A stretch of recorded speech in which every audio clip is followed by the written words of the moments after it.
জ্ঞাত আয় বহির্ভূত সম্পদ অর্জন সহ ব্যাংক হিসাবে ১৩৪ কোটি টাকা সন্দেহজনক লেনদেনের অনুসন্ধানে সাংবাদিক মুন্নী সাহাকে জিজ্ঞাসাবাদ করছে দুর্নীতি দমন কমিশন দুদক। সকালে দুদকের প্রধান কার্যালয়ে তাকে জিজ্ঞাসাবাদ করা হয়। গত ১৬ জুলাই মুন্নী সাহা ও তার স্বামী কবির হোসেনের ৩৩টি ব্যাংক হিসাব জব্দের আদেশ দিয়েছিল আদালত।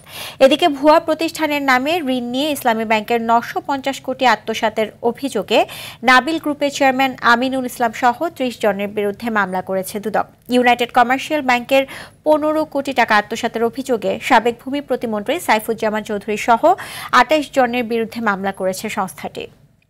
করা হয়েছে বা যাদের বিরুদ্ধে গুরুত্বপূর্ণ ব্যক্তি সহ অন্যান্যদের বিরুদ্ধে যে অনুসন্ধান চলমান রয়েছে সেই সংক্রান্তে জিজ্ঞাসাবাদ, এটা আমাদের অনুসন্ধানকারী বা তদন্তকারী কর্মকর্তাদের রুটিন কাজ।